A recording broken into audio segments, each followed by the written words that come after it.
Hi everyone and welcome to the Rebound Athletic YouTube channel. I am Rachel, I'm the founder of Rebound Athletic, where our mission is to help people with long COVID, CFS and other chronic illnesses safely rebuild and feel at home again in their bodies. So today though, I'm delighted to be joined by our current Rebound member, Jim, who is going to be sharing his journey with long COVID.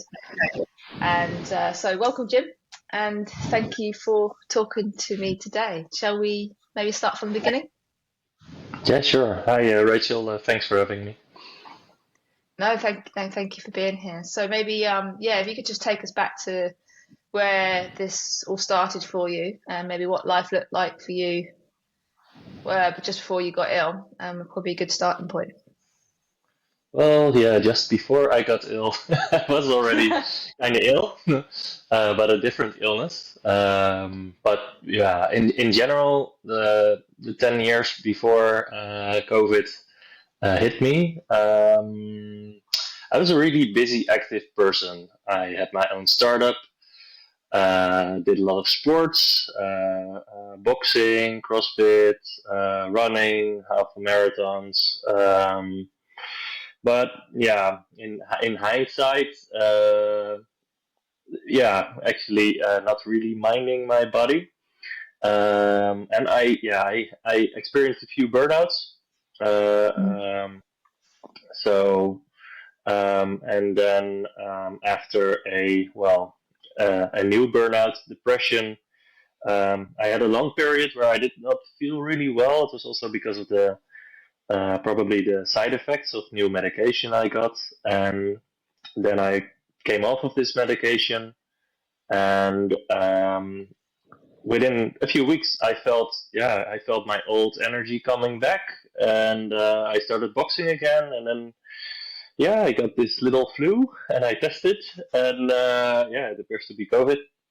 So and it was just a few sniffs and a little bit, and I was a little bit tired, and then when I felt better-ish again, I thought, hey, okay, I can build up again. But then I stayed a little bit in the fatigue and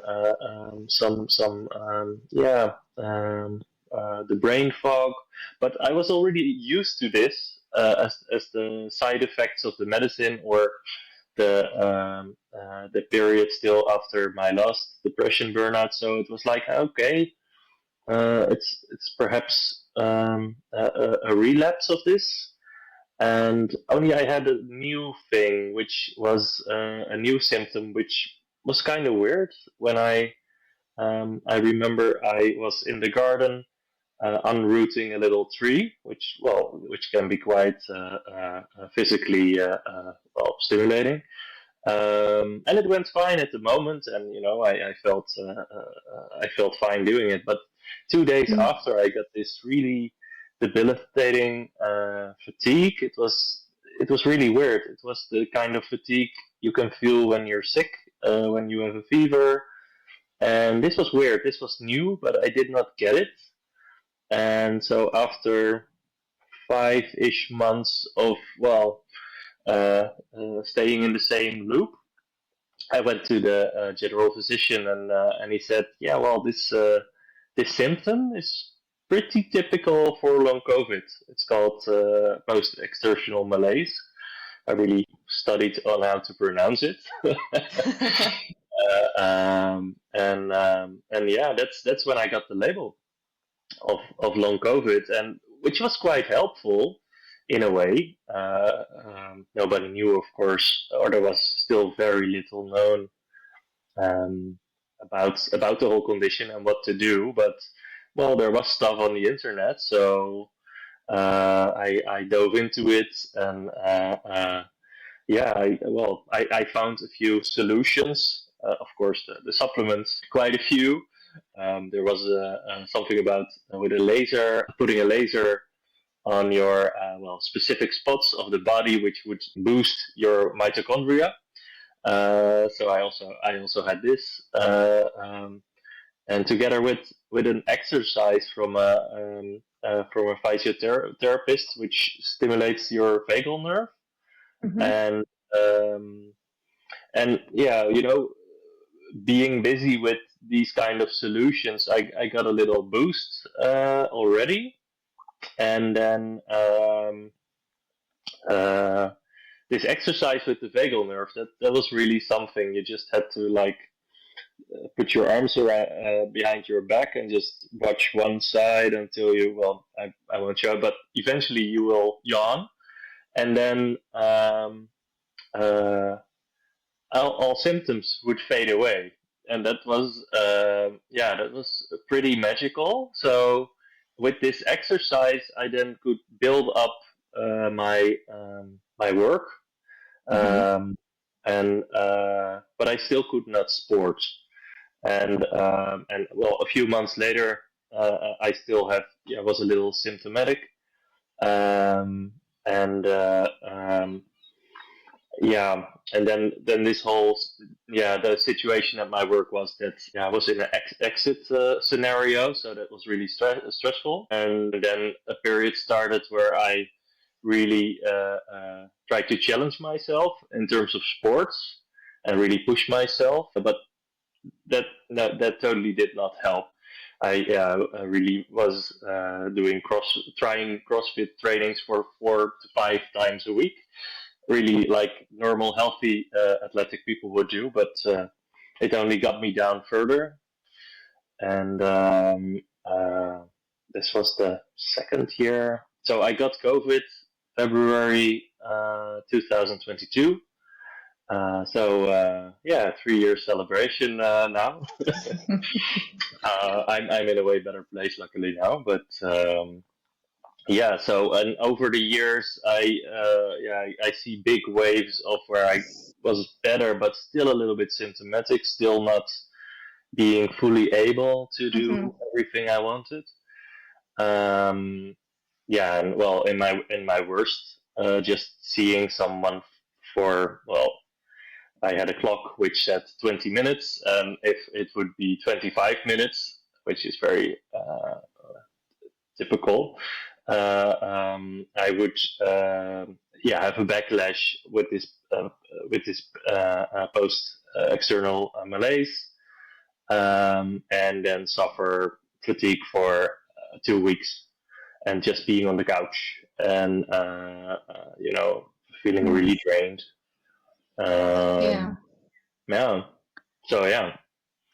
So a lot to unpick there, but so thank you for sharing that.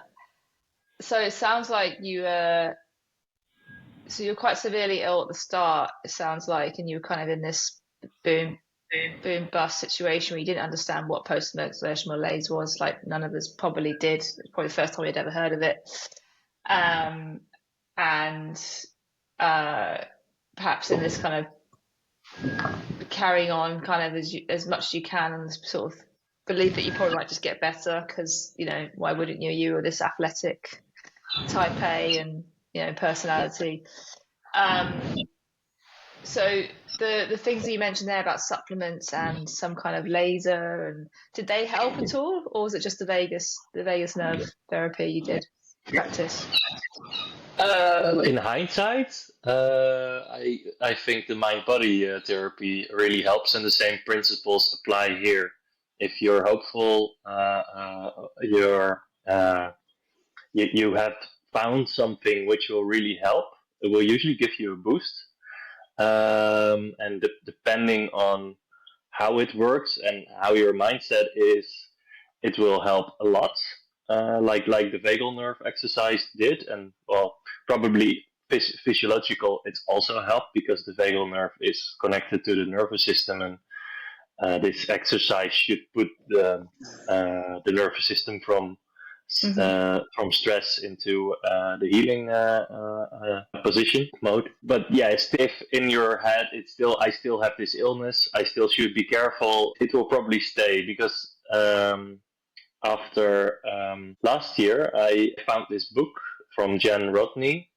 It's called Breaking Free, and it's particularly about CFS and long COVID. Hmm. At first, I was like, no, I have long COVID. I don't have CFS. It's something else because I don't want to be in this fake box which cannot seem to be healed. But I've read a lot about it, and they share all the same symptoms. And this is also in her book, how with a practical method to break the to heal from your illness. Um, and this is where it really started to make sense that it's your brain protecting you and keeping you in this symptom loop. And yeah, that you're automated, that you taught this to your brain in the very first phase where you had the breakdown, in which it was perfectly healthy to break down and for your brain to protect you and keeping you on the couch because you really needed to rest at the time. But then, yeah, you Mm. reassociate all these types of activities like a walk, seeing people, working, doing chores, whatever.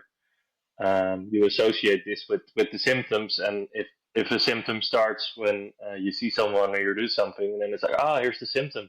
Oh yeah, this was too much, and then the symptom Mm. intensifies, and oh, there we go. Now it will be a week of fatigue. Um, those symptoms were real because you when you did do the chores, when you did go for a walk earlier on, repeatedly, it would send you into a crash. It would send you symptoms. Um, and you kind of like, obviously, as we all know, you might have these moments of a few hours or a day occasionally where you think, oh, I'm not really having many symptoms. I must be getting better. And then you get all excited and then you start doing more because you've been in this, this limited capacity for so long. I'm going to go do everything now. And then obviously then that then brings on even more symptoms and into a crash, etc. It just reinforces. You can understand totally why that kind of conditioning gets so embedded, I think, in our brain and in our body. And I think the longer I certainly know, the longer people are unwell, perhaps that hardwiring is harder to kind of unpick. Um, but you mentioned something there about the comparisons between ME and CFS and long COVID, and I think there is a lot of research, more and more coming out that does point to that. But even earlier on, I remember, and I've told this story before, when I was in my search for answers, and I came across, because those parallels being drawn, I came across a ME consultant on YouTube who was talking about these similarities, and similar to what you kind of probably heard, is like, look, it's the same thing, and you can't get better. But I'm so pleased that you found that book, the first instance that you picked it up and decided to read it. That started to give me a different perspective. Perhaps that wasn't so true. And yeah, because where I was at that point in time, I believed it, and then I didn't. Several months before I sort of got any hope and started disbelieving it. But so um, I'm curious though. So you kind of then you found this kind of maybe more holistic approach, this maybe sort of nervous system healing approach. What else did you kind of tap into? You read books, but is there any other resources that you found helpful? But this was actually the main one, but this was last year, and I kind of got the central message, and but it really helped me boost me. This was a year ago. I stumbled upon this book, and then all of a sudden, so the message is your body is healthy, your brain is doing this to Mm-hmm. keep you safe, and you learn it to yourself, your brain to protect you, to bring about symptoms when you think or it thinks you are in danger, and you can unlearn it. And when I got this insight, it was like, okay. So what did really help was I started meditating already in the beginning when I contracted COVID. So I don't think it's a crucial pillar for recovery, but it does really help identifying your thoughts and your emotions, and you can really observe them. So when I got this knowledge, like, okay, mind what you are thinking, I could really, in a fast way, see my fear thoughts. That that after let's go, shall we go for a walk, or let's go for a walk, and then immediately I would see, oh yeah, but not too long, and I was like, no, no, no, the walk is perfectly safe. And so that really, as a tool, meditation really helped with this brain retraining, and yeah, to got yourself, no, to catch yourself on negative thoughts and fearful thoughts and correct them. To catch them, So catch in them, the catch them to catch. exactly. Yeah, and so in the first months, I went jogging again, even quite fast. I went to running, and that immediately got me into injury because I really thought, okay, I can be my old athletic self quite fast, but the whole deconditioning aspect is also very important pillar. Anyway, I made really fast progress, and a few big things happened. I sold my company. I had a really great birthday party, but all this and and then I felt tired again, obviously. But then it's like, yeah, I did a lot of things last weeks, and so in a very a sneaky way. The fear got back disguised as, just be easy now because you Mm. did lots of things. So I kind of forgot a little that this kind of thinking, you should take it easy on yourself. But if you say to yourself, yeah, it's obviously you are tired again because you're still recovering from the Mm. previous weeks, then your brain will keep the fatigue symptom on the on switch, Yeah. and so I think it's an important differentiation you make there though, because it's sensible to think, yeah, take it easy now, rest for anyone, right? There's a lot going on, right? And you know, work stuff, and I know you moved house at one point, or maybe that was a bit later, but like, and when those things happen for anyone, like, we definitely need some time out and step back and take it easy. But I think what you're saying there is that you're then associating that with sort of more negative kind of thought patterns that are kind of, or unhelpful thought patterns associating to symptoms and fear, etc., which perhaps someone who's not been through something like this wouldn't do that. They would just be like, yeah, I'm going to rest for a couple of days, take it easy this weekend, and get back to it. So I think it's important because rest is important for everyone at various times, right? And we need that balance in life. It's super important. I think one of the blessings of the skies from people who've gone through this, I myself and I see in others, is learning to have those boundaries and try to create more of a work-life balance and focus on well-being more, because you know what the consequences of that is when you don't. yeah, yeah, yeah. That's the essence of contracting this stuff, not taking care of your body. Um, but still keep thinking you are sick Mm. is not helpful. So a few weeks ago, I rediscovered through another book, or well, actually, it's an audiobook, but it's a book as well from Alan Gordon, The Way Out. Yeah, it's a good And book. I didn't read it at first because it talks about pain and back pain, and it's like, no, I don't have that. But it's the whole concept of neuroplastic pain, and it's all the same with the back pain, the whiplashes, the chronic fatigue syndrome, long COVID.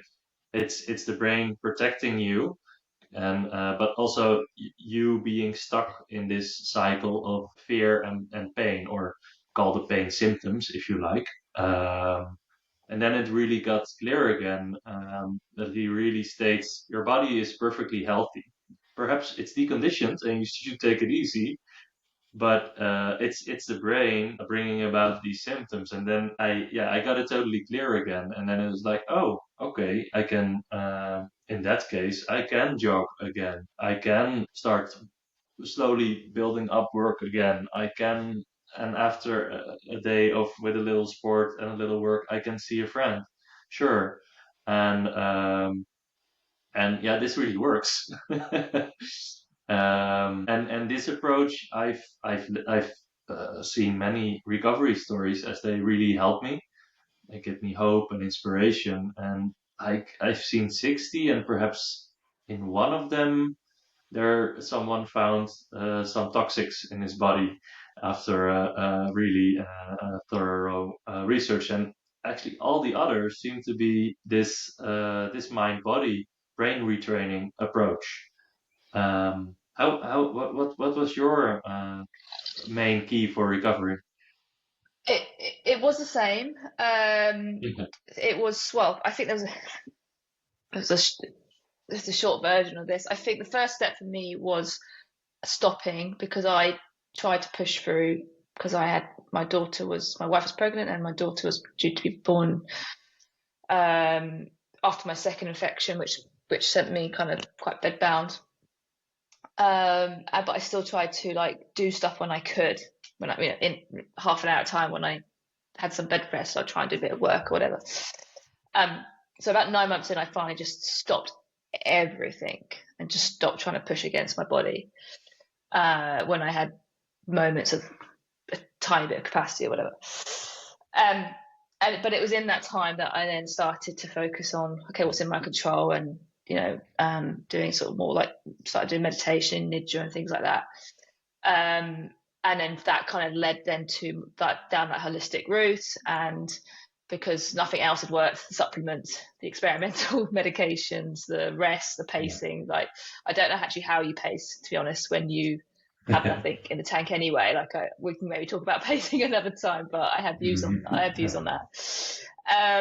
But yeah. So and then I was very open-minded, which I think you need to be when you are, and I understand why it's hard to be sometimes if you're just so deeply unwell and so full of symptoms all the time, and they are so real and debilitating. It's so easy to think, well, there has to be something structurally wrong. There has to be there's got to be something causing this. I definitely had those thoughts for the first year, and I was searching for answers, and then obviously there wasn't any. So yeah, it was that I kind of got onto Curable. Actually, was the app that I use. I know a lot of people are using that now, and it's a great app. There's lots of other programs out there if you wanted to do a sort of be coached through it, in either live or with those kind of tools. Which obviously I don't think you did, right? You just kind of like you sort of tapped into things as you kind of found them. But yeah, for me, same. And yeah, but I think you have to go in with it just to be completely open-minded and think, well, nothing else has worked, so I might as well just throw myself into this and see if there's anything. It's not going to harm you. That's what I say to people that have not kind of gone down this route. It's not going to harm you. A lot of it is focused around nervous system regulation at the end of the day. So a lot of the sort of somatic tracking and meditation and vagus nerve, maybe like all of those kind of approaches, kind of you could probably say like bucketed under sort of the mind body approach. But I think when people hear brain retraining, that can be quite triggering. And I think that's probably not helpful to some people. But yeah, it was the catalyst for me. But it's still, that for me, that was August 2022. So 14 months after I first got ill. And that was the first time there was any kind of shift change. But then, it was 18 months of solid work to get to a point where I was ready to go back to work, ready to launch Rebound properly. So it takes persistence. And I guess it depends on how severe your symptoms are in the first place, potentially as well. But, it's not a quick fix. There's definitely immediate impact, and I think that's really important. If anyone's watching this and thinks, unsure whether this is for them or that kind of approach is for them, don't expect to like I'm going to do this and everything's going to be gone in a couple of weeks and I'll be back to normal, you will see immediate impact. But it's still a gradual process, and it's still a non-linear journey. But it is, the trend will start going upwards. So I think it's just having some realistic expectations around it too. Yeah. Yeah, well, and especially when you have a flare-up of symptoms, in those times, it's really important to keep hope and to stay on believing in this approach, because in these periods you tend to spiral into fears and into, hey, perhaps it is a mitochondrial dysfunction, or it is still an unknown, or it is, and Yeah. especially in these periods, and this is what I really can recommend, when you feel bad and you have a flare up, go listen to recovery stories. And Yes. this gave me so much hope. And also, if this person could fully recover, I can do it as well. And you get reminded in these periods of flare-ups how it works, because many of these recovery stories mention this mind body brain retraining approach. And then immediately after listening to it, your symptoms, well, in my case, your symptoms go down. It's like, oh yeah, my brain was doing this. It's Ah, just, okay. yeah. And Yeah. then, but yeah, definitely takes quite a few months to make really big steps. On the other hand, a big step could be around the corner. At first, you'll be lying on your couch, and then cannot do anything. And when will this stop? And then you do this Jedi mind trick. Well, no, this brain retraining stuff, which is scientifically proven. And then all of a sudden, hey, I can do this walk again, and then you get thrust, and tomorrow you do a walk for an hour. It's really it's really Yeah. something. And It's actually, I don't know how you found it I was the same, like I might be in a dip or flare up, and then I would watch a recovery story though, or lean into pain-free use channel. I was always, his videos always resonated with me, his daily videos. There'd be something in there that would just give myself some new information, or information that I know in a different way, and it just would, and you'd come out of it very quickly. And it was so, every time it just felt so empowering, and you go in this really dark place of despair, because when you're in that despair, and it's so hard to be hopeful, and suddenly like this almost like elation, and this a really strong feeling of empowerment, that you're in control of your body and your health journey, and it is within your control. I just want to touch upon like this, what you mentioned. I think one of the recovery stories you had, of all you saw like one guy had like toxin issues diagnosed, and I think, like for me, I had mitochondrial dysfunction kind of diagnosed. I went for the long COVID clinic. I was part of a research piece, and they took my bloods before and after movement, and against a control group, I had a lower function of mitochondria, which kind of makes sense. And there's more research come out since about that. So there can be stuff going on, but what I think, when you've created that environment in your body knows how to heal if you just give it the environment to do that. Okay, so even if there is tests that come back with things going on, it doesn't mean these approaches might not work for you. And we need to get in, trying to sort of level that nervous system is really key. yeah, and also when you go to a doctor and specialists and put all kinds of scans and blood analysis, they will always find something, and because everybody is unique, and these standards, probably no one will meet the standard because it's an average of a bigger population. And perhaps it's also good for the mitochondrial dysfunction, which means the little energy factories in your cells are not working properly, making you fatigue and giving you less energy, which is basically the main symptom of everyone with CFS and long COVID. And but this was in the book of Rodney, which is quite interesting that this is probably the effect of a cell danger response, which is created in your brain because the brain thinks, hey, you're in danger. Same mechanism, which is really marvelous. If you have a real virus, then the brain will say, okay, cells production down, mitochondria lower your production to a bare minimum because the virus needs to be stopped. And probably the same mechanism is causing the whole fatigue for people with long COVID and chronic fatigue syndrome. That's a really interesting So theory. so there you could say I have a mitochondrial dysfunction, or you could say, well, it's a downstream effect of a primal cause which is in the brain, which triggers this. So yeah, this was for me a real eye opener. That you don't need to have this label or a sickness, but it fits within the whole theory and the whole method of mind, body, and brain retraining. That's a really interesting theory or evidence around that. What was the book you mentioned? Rodney something. Jan Rodney. Jan Rodney. Breaking Free. Yeah, it's the same guy. Okay, we'll drop it in the. I'll drop that one in. It's a woman. Yeah. Oh, okay. And we will drop Jan Rodney's book, The Woman, in the show notes. Yeah, I have heard of that book. I've not read it myself, but yeah, I know it's people have been leaning into it. Okay, let's maybe fast forward a little bit. So you got some capacity back. You then got back into training and exercise in a way that I think it's been very easy to do when you've missed it for so long and you want to trying to train like you used to train.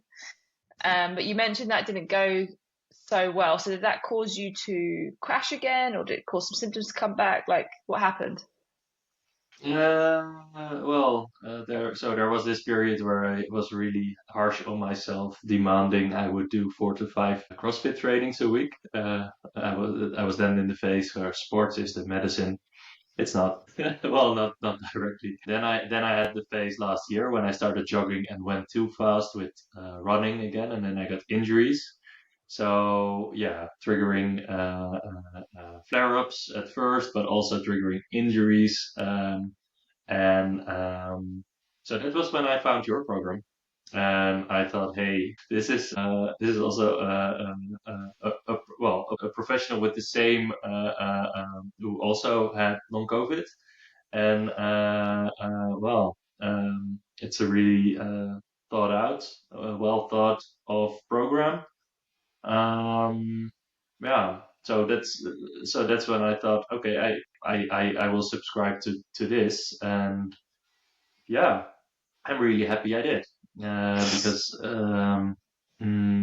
it's really well structured. I really love the lesson or the instruction at first, where you have the levels, and then you pretty clearly say if this is the case, you get into this level. I was like, yeah, I'm at level 3. Woohoo! And then you say, yeah, but you'll go back 1 level, and that's that's really a good thing because then it feels even more safe for the brain and for yourself, and and it really gives you your confidence back. Reworking your body, feeling your muscles again, be it in a very, very light way, but you are feeling them again, and it just made me really happy starting again. So can I let you into a secret? When we first started chatting, you were telling me about your CrossFit and your running and everything like that. And I was thinking, I was really hoping, and I'm so glad you kind of trusted the process, but I wasn't sure. Obviously, I didn't know you, but then I just wasn't sure if you would come in and think, oh, I'm not doing this. I want to go pick up a barbell and like, Like this is way too slow or gentle. And but I'm so pleased that you didn't have that mindset when you came in. That was me projecting, because we don't look, the fact of the matter is we have women over index on long COVID, CFS, autoimmune conditions. So within Rebound and Baseline Club, it's probably 80% women, I'd imagine. And that's me projecting, thinking that guys are going to be picking up barbells more quickly than women and things like that. But actually, I really appreciate that you kind of just trusted the process and you took it all on board. And yeah, you let me kind of rein you in. I didn't have to rein you in that much. I think I did it at the start, but then I think you kind of grasped the principles about consistency over progression quite quickly, and that's allowed you to be able to exercise consistently and very gradually kind of build back that exercise tolerance, which is, and we talk a lot about mitochondria, and this is a theory I have, but based on the evidence that's coming out, and this theory is kind of what led me to developing the formula, if you like, within the baseline formula, was that you need to be able to improve the function of mitochondria, and this is widely known research. You need to move, you need to exercise, but how do you do that when you've got exercise intolerance, post-exertional malaise?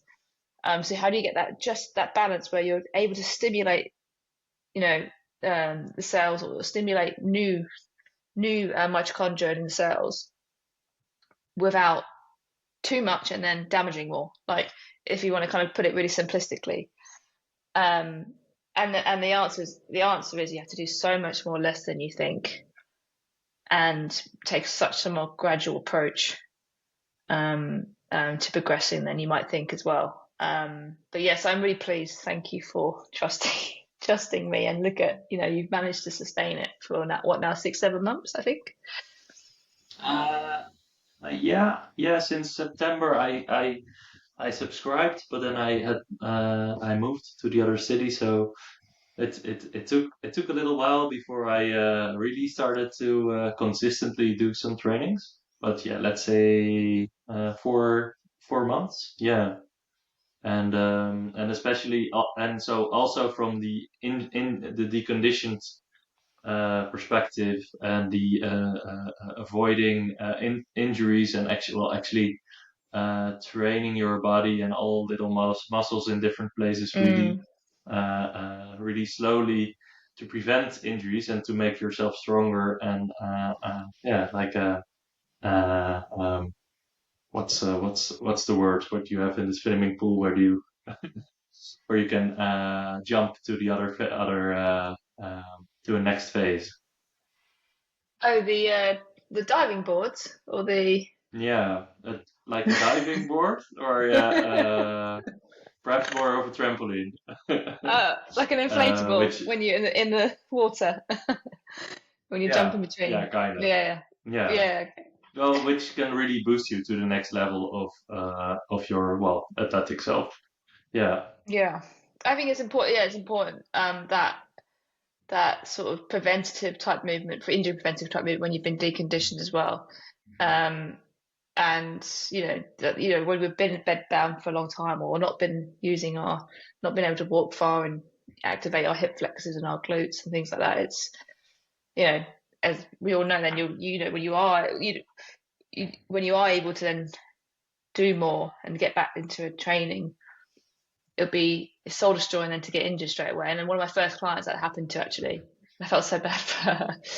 She'd gone to another trainer who just trained her too hard, too fast, got injured, like tore her meniscus just after she'd overcome long COVID, and it was just devastating. So then we had to scale it right back. And that's again why it's sort of, like you say, there's got particular exercises we choose, which really target those kind of stabilizing muscles, which help in that regard. Cool. So you're moving consistently, which is great. You've moved house, you've moved to another city. What's life looking like for you now compared to 3 years ago when you got ill, and What does the future hold for you at the moment, do you think? Yeah, well, since the last couple of weeks, really rediscovering the whole approach of brain retraining.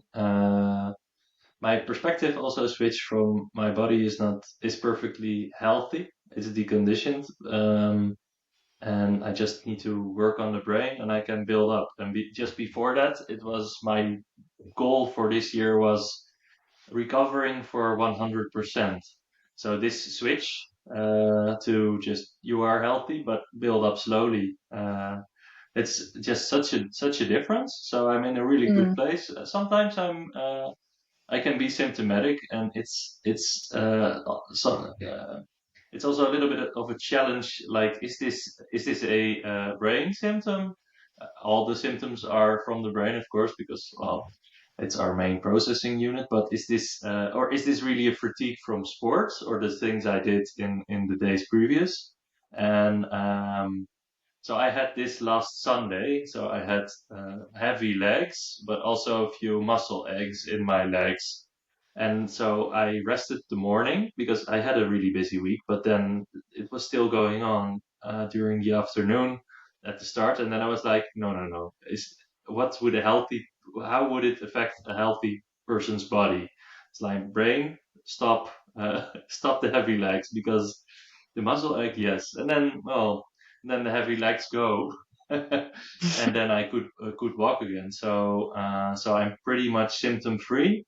But sometimes, yeah, symptoms do come back, and then you have to manage them properly and with compassion to yourself and taking it easy, of course. But also, yeah, sometimes the analogy is drawn that you have to speak to your brain as you would to a toddler.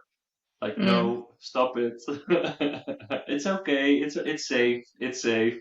You can do this, and we'll take it easy. But we're going for the walk. And yeah, so yeah, life is, yeah. I really have the outside of yeah, fully healing, but being able to work again this year, boxing this year. Yeah, I still say it, of course, with a little bit of mm, mm, well, a little hesitation, or because yeah, it's been a rough ride, but I do have the feeling, yeah, I have the key, and I'm building my way up. So yeah, no, Brilliant. That's fantastic to hear. And yeah. just before we wrap things up, is there anything you want to share, or any advice you'd like to share as your passing message, your final message? Yeah, I mentioned it a few times already, but if you feel hopeless or flare-ups, watch recovery stories, and you will get hope and inspiration. Uh, um, and if you don't already, do some kind of mind-body therapy, brain retraining. There are many forms out there using different words, but it comes down to the same, same basic ideas. Pick one which resonates with you. Um, yeah, and also be compassionate with yourself, and take it easy. But yeah, yeah, you can fully recover. I'm certain of that, and yeah, that would be my message. Brilliant. Yeah, Well, that's a perfect message to end on. So thank you, Jim, so much for sharing your story, for being part of Rebound as well. You're very much a valued member of that crew. And I really appreciate your contribution and you being there. So yeah, I'll speak to you soon. see you soon, Rachel.